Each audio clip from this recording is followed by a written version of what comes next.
بسم اللہ الرحمن الرحیم۔ صرف ایک حدیث کے لیے مدینہ منورہ سے دمشق کا سفر۔ کثیر رحمۃ اللہ علیہ بن قیس کہتے ہیں کہ میں حضرت ابو درداء رضی اللہ عنہ کے پاس دمشق کی مسجد میں بیٹھا ہوا تھا۔ ایک شخص ان کی خدمت میں آئے اور کہا کہ میں مدینہ منورہ سے صرف ایک حدیث کی وجہ سے آیا ہوں۔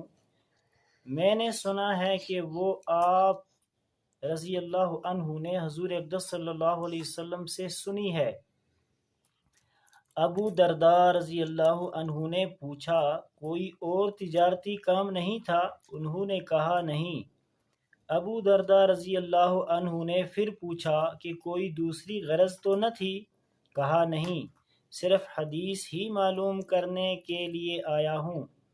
ابو درداء رضی اللہ عنہ نے فرمایا کہ میں نے حضور صلی اللہ علیہ وسلم سے سنا ہے کہ جو شخص کوئی راستہ علم حاصل کرنے کے لیے چلتا ہے، حق تعالی شانہ اس کے لیے جنت کا راستہ سہل فرما دیتے ہیں، اور فرشتے اپنے پر طالب کی خوشنودی کے واسطے بچھا دیتے ہیں، اور طالب علم کے لیے آسمان زمین کے رہنے والے استغفار کرتے ہیں، حتیٰ کہ مچھلیاں جو پانی میں رہتی ہیں وہ بھی استغفار کرتی ہیں، اور عالم کی فضیلت عابد پر ایسی ہے جیسے کہ چاند کی فضیلت تمام ستاروں پر ہے، اور علماء انبیاء کے وارث ہیں۔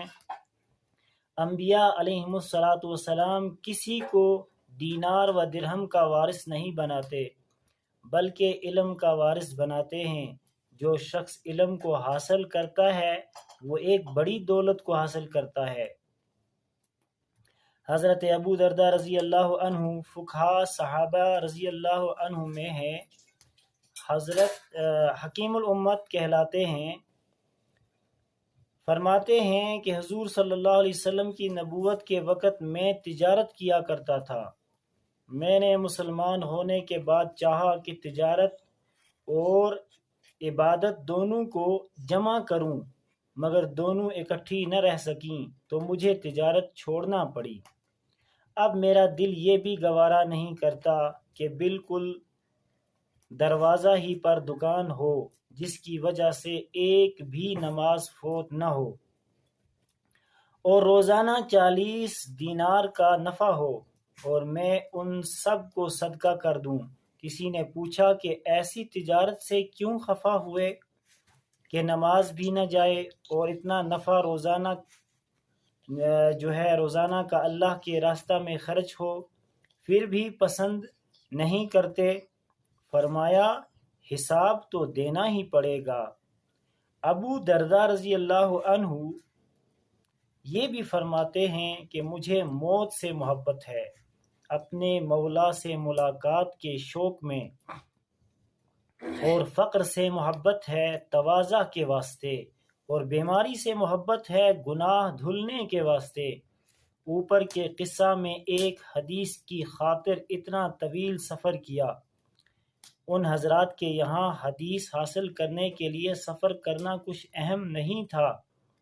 ایک حدیث سننے اور معلوم کرنے کے لیے دور دور کا سفر طے کر لینا ان حضرات کو بہت سال تھا۔ شعبی رحمۃ اللہ علیہ ایک مشہور محدث ہیں، کوفہ کے رہنے والے ہیں۔ اپنے کئی شاگرد کو ایک مرتبہ حدیث سنائی اور فرمایا کہ گھر بیٹھے مفت مل گئی، ورنہ اس سے کم کے لیے بھی مدینہ منورہ کا سفر کرنا پڑتا تھا۔ کہ ابتدا میں حدیث کا مخزن مدینہ طیبہ ہی تھا۔ علمی شغف رکھنے والے حضرات نے بڑے بڑے طویل سفر علم کی خاطر اختیار فرمائے ہیں۔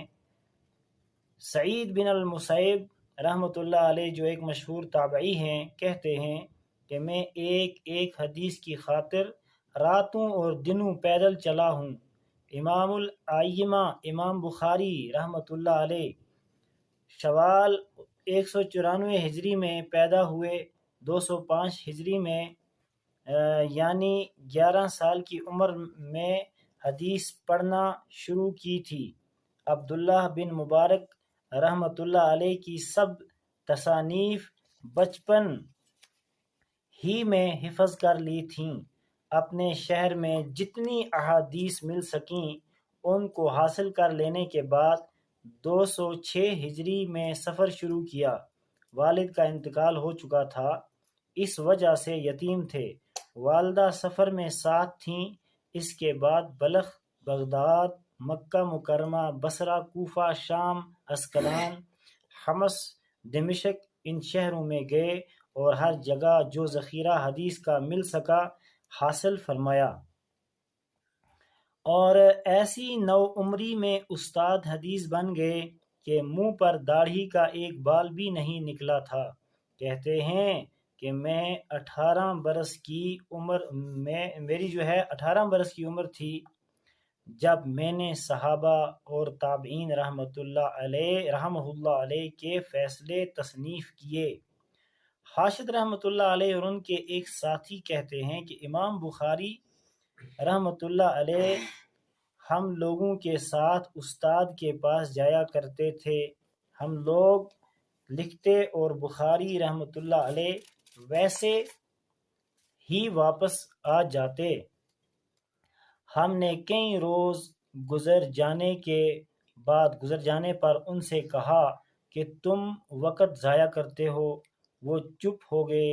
جب کئی مرتبہ کہا تو کہنے لگے کہ تم نے دھک ہی کر دیا، لاؤ تم نے کیا لکھا؟ ہم نے اپنا مجموعہ احادیث نکالا جو 15,000 حدیثوں سے زیادہ مقدار میں تھا۔ انہوں نے اس سب کو حفظ سنا دیا، ہم دنگ رہ گئے۔ اللہ تعالیٰ سے دعا ہے کہ ہمیں دین کی باتوں پر عمل کرنے کی توفیق عطا فرمائے۔